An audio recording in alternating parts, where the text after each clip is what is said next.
Katie Hamilton from PFC. Thank you for joining us today and welcome to this segment of An Audience with Pa with our special guest, Julian de Guzman. So February is Black History Month, and a part of Black History Month, we are highlighting prominent Black athletes in Canada. There will be a Q&A at the end where we will, you can submit your questions and we will have the gentleman answer them. So there's a little tab at the bottom where you can put your questions. Now I would like to introduce to you head coach of PFC, Pa-Modou Kah, and professional footballer, former captain and highest cap player of the Canadian men's national team, Julian de Guzman. So gentlemen, let's get it started. Well, thank you for introducing us. Thank you for wanting to do this with me, Julian. One of the reasons that we picked you, I think it's very important for you being a huge figure for Canadian football. Overall, you're, like Katie said, the most capped player with the 89 caps. And I think you could have got to 100 if someone just didn't, didn't pave your way. But one of the biggest things that for me that I wanted also to talk is to people to understand what this game meant to you when you were growing up and be able to be the first Canadian to play in Spain.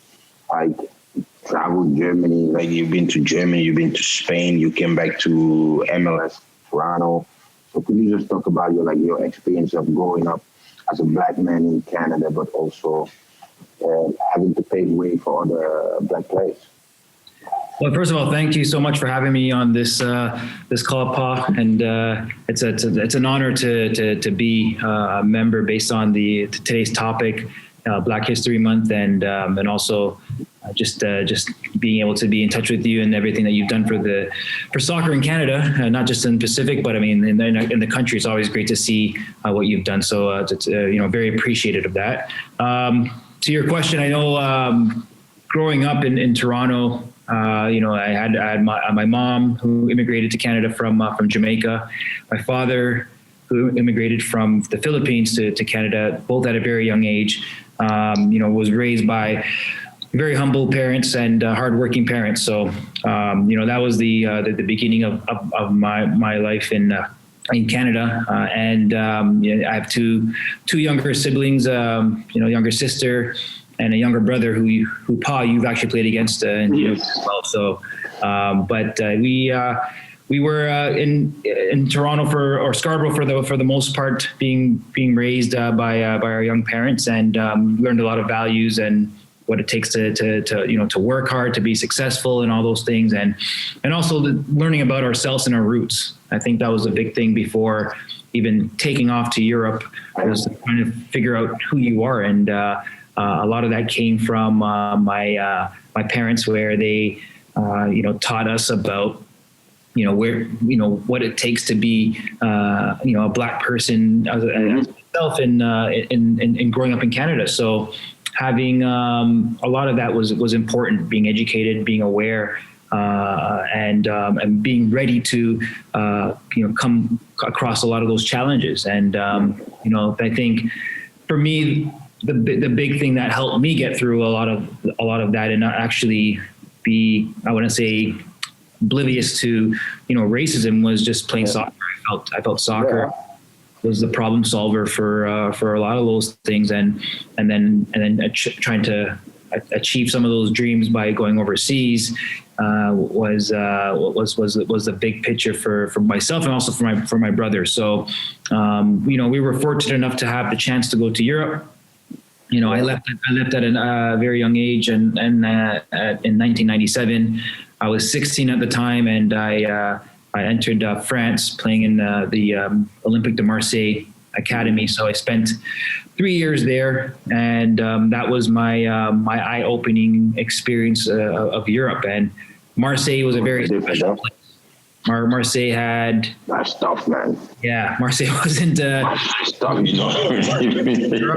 those times, and they always said Marseille is not even France. They said it was mostly Africans that were there from Northern Africa, Senegal as well. It was a very special place, and I think I was fortunate enough to enter that type of environment because coming from Toronto, it was very multicultural, and already my household was already a mixed culture in itself. So it was nice to see that, and I was very open to exploring different cultures. And I think when I left France in 2000 and going to Germany, that's when I realized, wow, now I'm into a much different environment. And obviously the history in itself is one thing that most people will remember, but you need to experience it as a soccer player, as a black soccer player.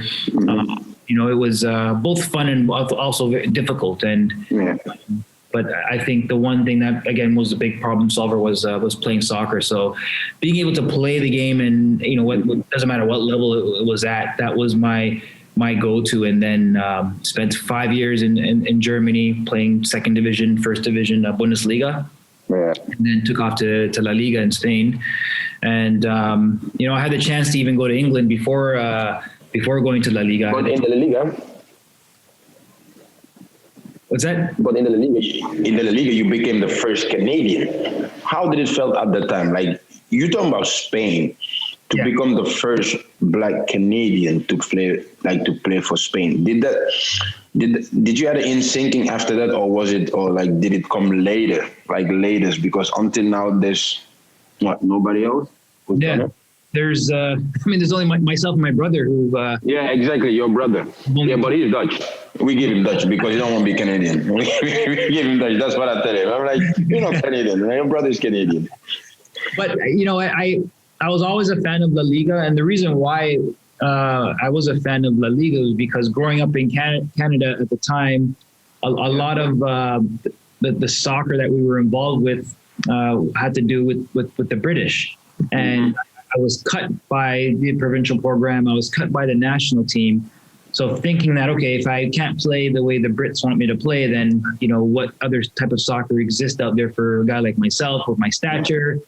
And, I was a big Romario fan. So I saw Romario playing for Barcelona, and I became a Barca fan. So growing up in Canada, I was a big La Liga or Barca fan, but there was no stories of Canadians playing in Spain. And it was such a difficult league to play in. And I had the opportunity to go to Spain in 2005, but I also had a contract from Tottenham that was waiting for me. I had a contract from Werder Bremen, from Hamburg.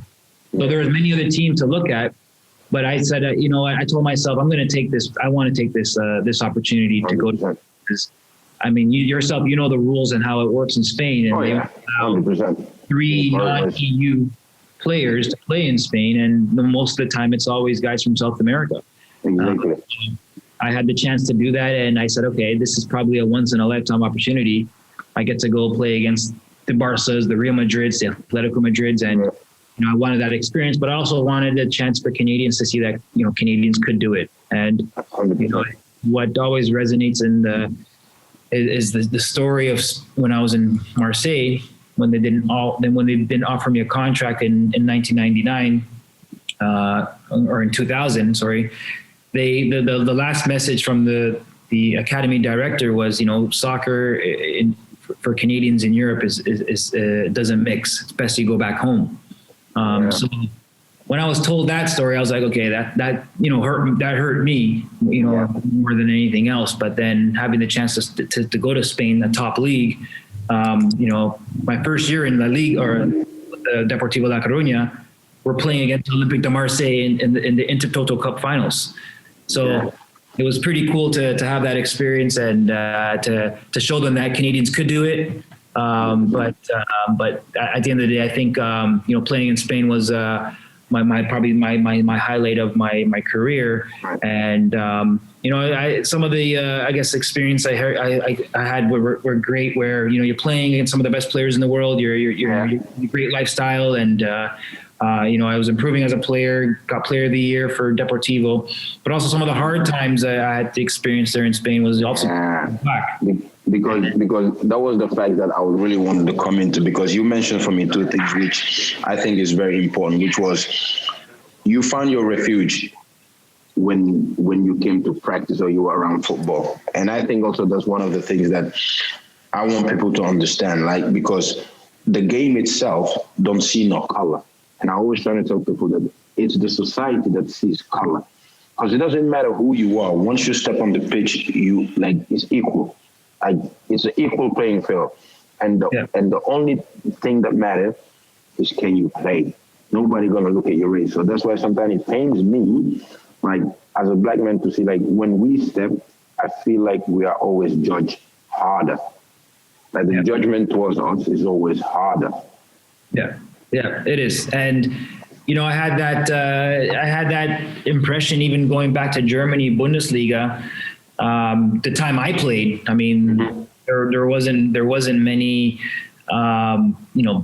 black players coming from Canada, actually. I mean, so it was, they thought right away I was either African, and they thought that maybe I was born in Germany from a half American father. That's usually the story, but to have a black Canadian come in there, it really opened their eyes, and it made me very proud to be able to play against other top-notch Bundesliga players. And then going to Spain, it was interesting because you're playing for your team. They love you, and you're having a good time. But then when you play a game against Real Betis and 60,000 players are making 60,000 fans are making monkey sounds, that's something that you kind of look back and it's like, wow, why are those things happening? And to your point, where there shouldn't be you shouldn't be judged based on your color, when you're on the playing field, just only based on your quality of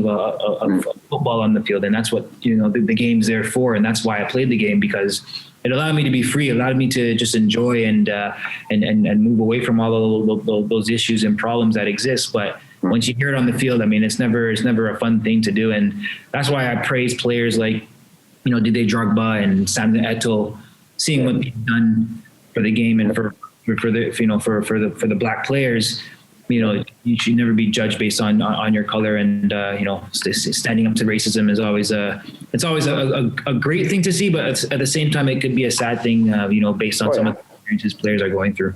Well, I mean, you see some of the players right now, and you see and that's what I want to tell people, because especially me from Europe, you kind of get the emotional racism.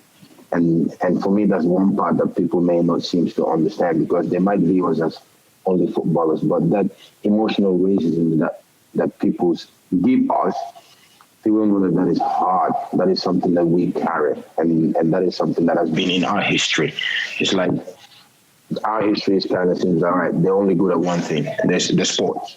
All right, they're just supposed to be sports. That's what only they're good for, and nothing else.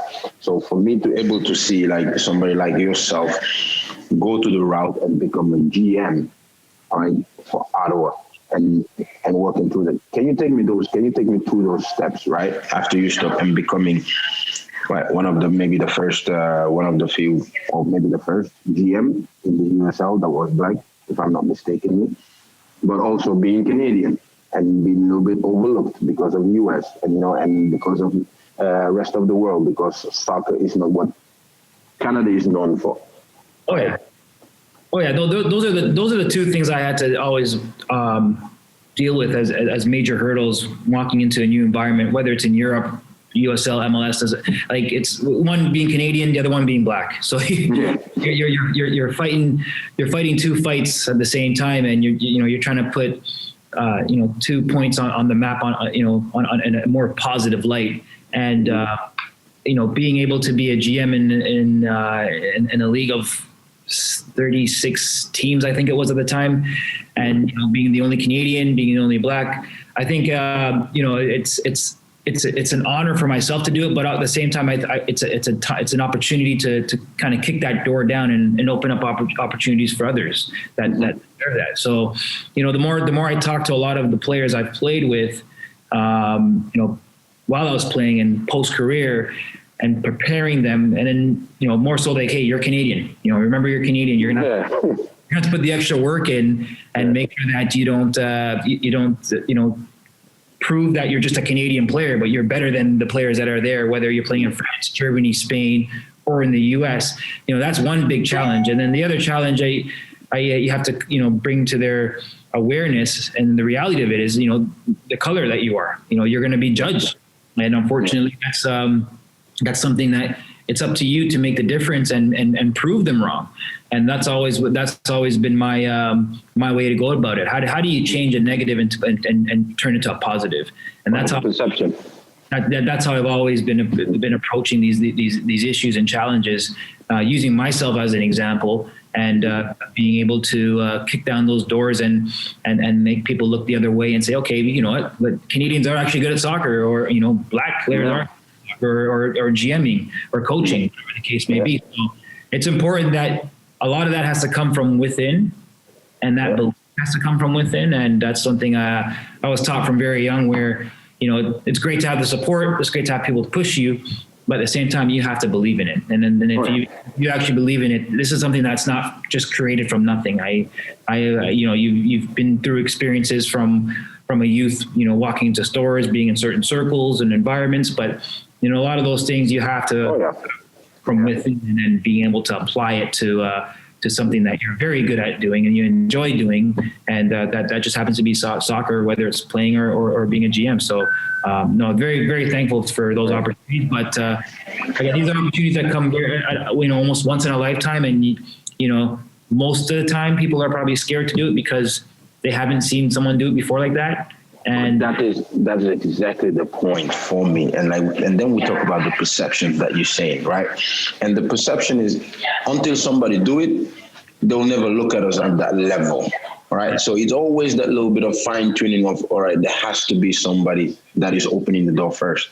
And maybe you remember this, like our conversation when we had the draft, me, you, and Courtney, and then and Ryan Johnson, we standing and talking, and we were observing the environment around us, and we could tell that just us four black people standing together, like in a white dominated area.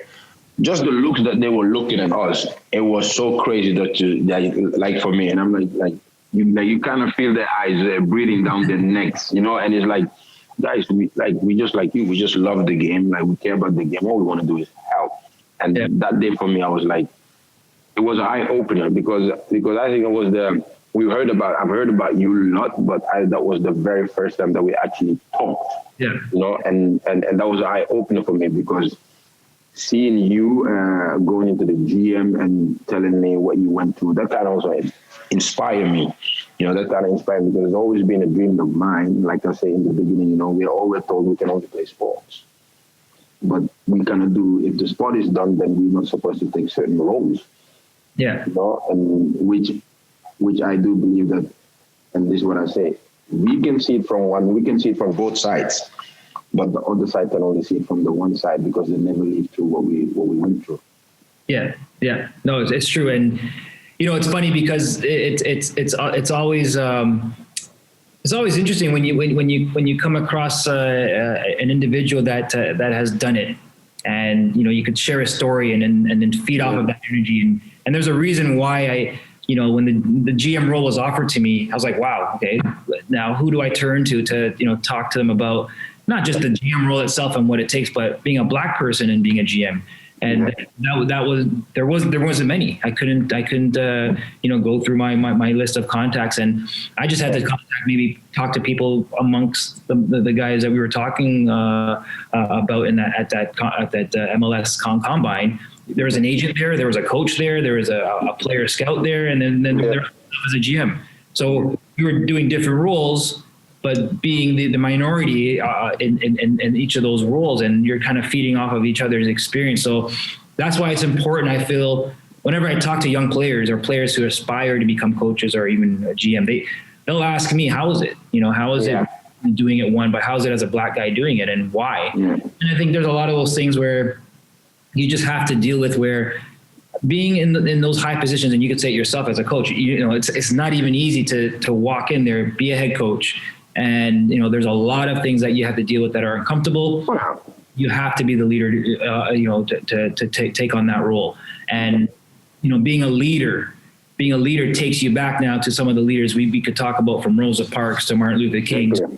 You know, there's a lot of individuals out there that we could look back to and seeing what they've done to take the forefront, you know, and being able to maybe set the example for the rest of them. And it's a lot of that, you know, those are great stories, but you know, how does that really relate to the stories that you could create for yourselves and better the situation, you know, for everybody, just for everyone in general. So that's where I feel I don't, you know, I'm ready to do that, to break that door down, and hopefully, you know, we start to see more GMs, more coaches evolve, and not just be labeled as you're a player, you're meant to run, and that's it, you know. So exactly. I think that's an opportunity for us to change. And that's why, like you mentioned, the leaders like Rosa Parks, Malcolm X, Martin Luther King Jr., Nelson Mandela, and and for me, I was like growing up, people always used to ask me, who were your role models, which soccer players, and when people always ask me, and I go, the only role model I have, besides my dad, is Muhammad Ali. And they all look at me like, but he's into boxing. And I'm like, it's not about the boxing part. It's about what he stood for. Because there's one thing that he said to me that had for me that made me resonate really well with where we are. He said, there's no people from Vietnam who's calling me the N-word. But in my own country, they're calling me the N-word. And so then talk about a little bit of the hypocrisy that is going around. And that resonates so much with me. And that's why I love Ali, because he for what he believed, he stood for. Same with Malcolm X, same with Rosa Parks, you know, same with all other leaders that we have, like Nelson Mandela, wrongly in prison, but still, you know, came back out, fought racism with love, became a president, you know. And for me, those are like inspiring stories. You know, those are inspiring stories. And also we have a few of those in Canada with the lady becoming the first minister in cabinet from Haiti, you know, Joel Margaret. So all of these things are very important to highlight as well, because, I don't know if you saw the movie Hidden Figures, where the mathematician was the black lady that helped NASA develop Apollo to be able to go to the moon. But those stories are never talked about. Yeah. Right. And I know people say it's a month, but for me, Black History is about 12 months. It's every single day. It's like, and people should understand that even if it's highlighted, it's also understand that Black people have done more than just what people put them into that little box that is either athletes or being a hoodlum or being a drug dealer or whatever it may be. Yeah. But also, we are looking to make a change for all humanity.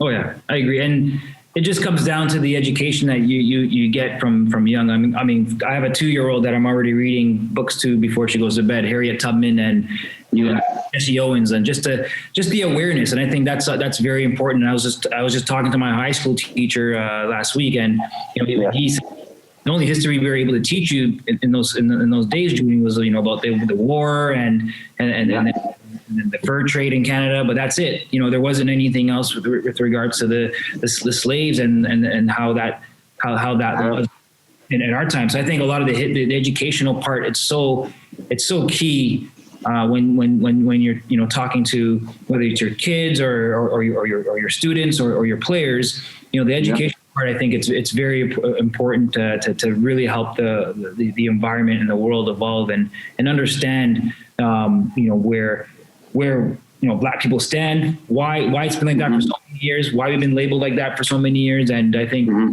even going back to Spain, you know, just I think a lot of it, when I was booed or they were making the monkey sounds, we were about it on the Real Betis at the time. They also had a Black player. So I think this is more of a ignorance thing and lack of education. And, you know, at the end of the day, you know, you do your best to stand for your rights and, you know, don't back down. But at the same time, you want to send a message and just make people aware, like, hey, you know, we're just as equal as you are. We're just as normal as you are. And that needs to keep being reiterated. You know, the more and more the place or the world becomes aware of these issues. Yeah. And then like the little other part that I also like to touch to is, given that like you couldn't play in Canada, but also seeing like the growth of in your time, like with the Atiba Hutchins, the Patrice Berniers, the Dwayne De Rosario, like when you guys then saw each other at the national camp, how was that feeling to see somebody like you? Because sometimes I get this question is, and I remember this, we were in South Africa, and one of my teammates who is white, I was walking by another black man, and he goes, "What's up, brother?" And he couldn't comprehend why that. He's like, "But you don't know him." I'm like, "No, we share a history that is so deep that when we see each other, that's why we do it." I'm like, "You cannot look at another white man and go, 'What's up?'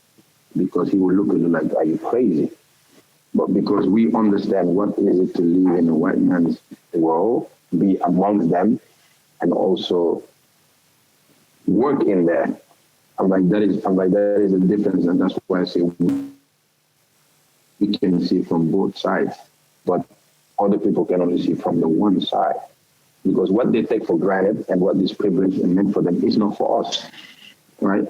Yeah. So, to your point, even when we have to play the game or be around the game, we have to do double more than anybody else, because it's just what it is. We cannot. People can say, "No, it doesn't exist." No, but it do exist, and that's the emotional side that I think a lot of people don't get to see because they only have this big, they athletes, and that's it. Growing up in Canada, it's weird. It's interesting because I started to realize that when I went to France, Germany, Spain, anywhere in Europe. You know, you're walking the streets at a supermarket, and then you see, someone black or African.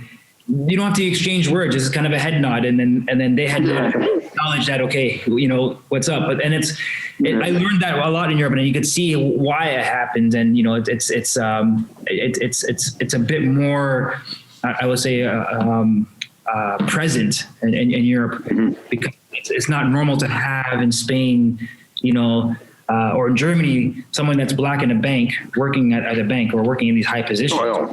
So. And even till today, talking to my kids who are in Germany, I mean, they're aware that, because you have a little bit of color in you, or your hair is a bit different, you're already judged, and this is still happening today. So, but to your point with the national team, when I do come across Atiba, Patrice Bernier, Dwayne, I mean, it's almost like a celebration. It's great to see successful players that you've grown up with and see them go through those issues at their club to finally come together. And it's like, oh man, and, it's great to see you guys. And there's always a story that they could exchange from their time at their club and what they're going through, whether it's in Europe, MLS. But you get to now learn more about, what's happening, not just where you're playing from, but where they're playing from. And then it's always nice to come together to share those stories and be able to perform and play on a playing pitch for your country and stand there at a national anthem amongst these guys who've gone through that and pretty much go battle for the same flag. So it's always a pleasure to witness that, and that also show that you're not the only one that's fighting for it. There's many other people, and they're well aware. You almost don't have to exchange words and talk about it. Exactly. It's just ingrained. You just know it. Yeah. And we do have a couple of questions that have come in. So I'll give you one. It's from Paul. His question is, how can Canadians support and evolve more as a soccer community for equality for everyone? That is a good question. I mean, you want to go or I go, big man? It's up to you, because we put you on the spot, Jules. I'll let you have that. I just think from the grassroots of soccer, I think we just start to need it applies to so many things. I mean, we need to address these things and not hide behind the curtains too much, and and also don't need to start protesting and going out there and kicking down doors and stuff. But I think there's a good way to do it where we're finding now a lot of these successful players who have had big careers and they're Canadian and they've done a great job. Let's get them involved in the grassroots level and start making the youth aware of this, and doing that at the club level too, where you got the players who've been through it. Let them share their stories, and I think the moment the youth and the parents are getting involved with this and understanding how these things work, then the awareness is different from the grassroots up. And I think the more we apply this from the club levels, throughout the country, I think at the end of the day, from the time the kid is now 7, he's understanding this, and he hits his teenage years. It becomes natural to him that there shouldn't be, and no one should be ever judged on their colors. So the moment you start at the grassroots level, I think by bringing in top examples on the women's and the men's side, I think that's a great approach to do that, because there's a lot of success coming from each province based on players, and how do we introduce those players into those areas. Me personally, I couldn't agree more. And just to take it a little bit, take further as well, like Julian, you said the grassroots. I would also go as far as saying is the homeschooling. All right, if it's not when their parents are not making any difference to a person of their color, but just referring to the person, what the person have done, and that education start there. Because I feel, maybe you feel like this, that nowadays people are letting people that kind of are role models, sports role models, raise their kids. But parents should raise their kids. Because both you and I and Katie on this chat, we were raised by our parents to tell us what is the difference between right and wrong. All right, we knew what was the difference between right and wrong. We knew that it was wrong to call somebody the N-word, because that was something that was told to us that you cannot do. All right, so if parents also start to educate their kids, because now information is everywhere. All right, so if Canadians want to be part of it and put it, which I believe that in a multicultural place like Canada, they have the ability, because not only they can use sports, but they can show what they've always done, which is a great way to raise that awareness. Right? If it starts at home and then into the sports, because like we were saying in the beginning, sports doesn't see no colors. Even football, you don't see basketball. Sports doesn't see nothing. Sport is just looking out for, okay, if a kid see you, you're good. That's what they want to get attached to. They want to get attached to somebody that is good. So if we keep teaching this lesson at home, educating people, being more open, I think we'll get there. And like to your point, also give the opportunity to the people that actually are looking to do it, that are passionate about it, because sometimes that's the way it is. Right? Somebody may be different, but if he's passionate about it, it's also our duty to understand why he's so passionate and guide him and help him. Because I think there's many people that can truly learn of that. And that's why that brings me, before Katie goes to the next question, there's another question I want to ask. When you see the CPL right now, and you see the players doing the protest, but you see the players coming together, like, what does that do for you? Like, you see the CPL, which is newly growing, right? Something that I do believe somebody with your stature could definitely be part of and help the league grow. Like, what those thoughts for you? Okay, so our next question we have from Chip. Chip says, as recently as Saturday with Axel, when you see racial abuse towards players, fans, etc., do you think that FIFA/the FA does enough to punish/discourage such behavior? Additionally, what can other fans do to help with this? I mean, for me, they're not doing enough. And the reason I'm saying they're not doing enough, because it's happening time after time. It's like it's not new. And again, for me, that becomes now the perception, right? And Raheem Sterling put it in a great way, because that's why we say, like, it's not the sports, it's society that brings racism into sport. because the sport itself is not racist or don't see color. And that's the one bite, and that's the one place that people have to make the difference.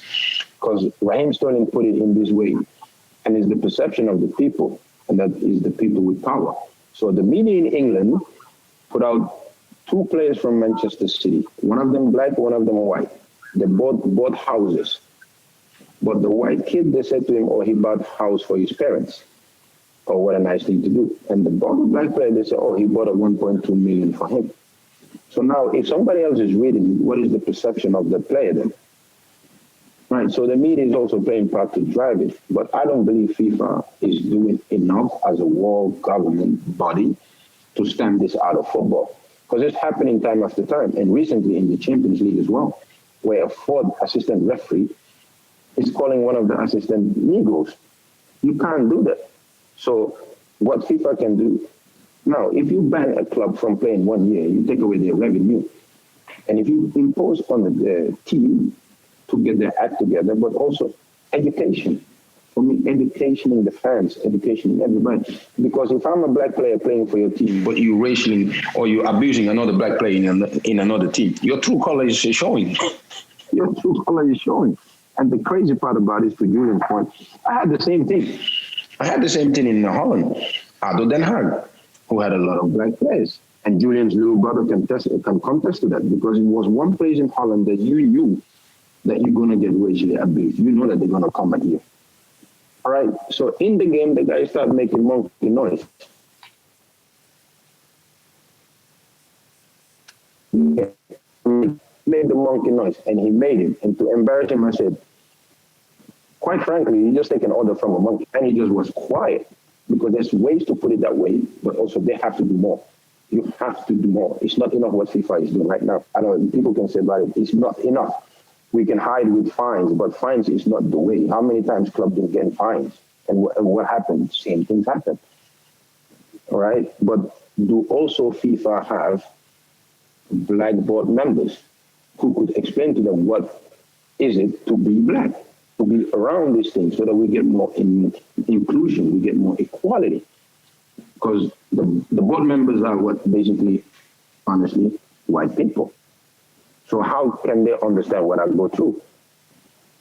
They can only if somebody else is sitting next to them who has gone through those experiences and try to explain them and educate them. That's why education is important. Because if I sit next to a fan right now and we're discussing about the football, the passion and the love we have the game, will be different. Will be totally different. You know, so we need to educate. FIFA had to put more resources in educating for me. I know your thoughts, Drew, but I get really passionate about this. So it's got to come from the top. It's got to come from the top. And, going back to, I think it was 2007, my first time witnessing something live on a game when Samuel Eto'o wanted to walk off against Zaragoza. And, the FIFA, I guess the Spanish Federation, FA jumped in and said, okay, we'll give the Zaragoza a fine of, must have been a couple of $1,000 or 1,000 euros. I mean, when I saw that, I thought that was pretty insulting. And I'm sure that number has changed due to inflation. But again, a fine is not going to be the resolution to that. And I think the higher powers definitely need to step in and implement more penalties or harder penalties. But something that will impact those type of fans coming into those games. I mean, that's definitely not needed at a soccer or sporting venue, any sporting venue. When you're there just to watch people enjoy themselves, play sport, and that's it. But I think it's got to come from the higher powers for sure. But even social media, because many of these people in the social media as well, it's like they're trolling. It's like why would you go on social media to troll somebody else? Like I always say, if you want to say something, say them so it's out open. But Instagram, Facebook, they also can do more, because they're seeing this. Like, they should find a way to try to block it before it even get to the player. Those things are also important. But I mean, it's so for the second part of The second part of Chip's question was additionally, what can other fans do to help? So if a fan sees racial abuse happening, what can they do to help the situation? Call them out. Let them know. Call them out. Right? Truly educate them. Right? Call them out and educate them. Yeah. There's going to be education, and that's why I say If a club can partner with fans, proper fans, and educate them about what is it, but also you bring people that have gone through it. you know, it's if you're going to educate somebody about a matter, it has to be somebody that's gone through it for it to make sense. Like, if we talk about this case, with all due respect, I cannot bring you, Katie, to go speak on the behalf of me. And you know what I mean? It got to be somebody that understands it and can relate to the fans, and the fans then can truly get a grasp of what he went through, right? And like what we're doing right now, because who truly know the stories about Julian being maybe the first Canadian is something that Canadians knew of prior to that, maybe not, you know, but now that they know it and seeing what he had to go through. Now he's also educating not only young black players coming up, but he's also educating other people to understand what he had to go through. So for me, that's the way I see it. Yeah, supporter groups definitely could take a big lead on this. I mean, our fans do make a big portion of the game exciting, and you know they should be the ones that say, hey, you know, these are the type of people we don't want involved. So how do the supporter groups now educate these guys or call them out or exclude them, you know, forever? So we don't have those type of people involved ever again, and make an example of that. So if you could start to see the supporters group stepping in and taking the lead on that from their end, I mean, it's important that happens and it changes. And then to Paul's point, you know, the educational part, it's important. You know, you don't just do it to do it, but you do it because there's a reason behind it. And what could that do for the game? What could that do for the future? I mean, it will change things for the good. Oh, man, we're seeing it right now. Thank you. Okay, I'll give one last question for you guys to answer to wrap it up. So the question is, what do you find the biggest differences in Canadian soccer between now and 20 years ago? Oh, Jules, that's on you, man. That one is on you. Well, I think the one thing is we finally have a domestic league, so that's huge. But I mean, the biggest thing from Canadian soccer 20 years ago, I look back. I mean, when I was in Canada watching Canada play for a World Cup qualifier, or trying to even watch Alex Bunbury play for Maritimo, I mean, that wasn't an easy thing I couldn't catch games. There's no way I was able to do that. So you'd have to wait till the national team comes together, and then you could finally watch them in a World Cup qualifier. And but the accessibility now, it's much different, and I think the popularity of the game has gotten better. You know, now we have a Canadian playing for, you know, one of the top teams, if not the top teams in the world, playing, you know, winning Champions Leagues and stuff like that. So I think that just goes to show that there has been change finally. But I must say that it has happened at a very slow pace.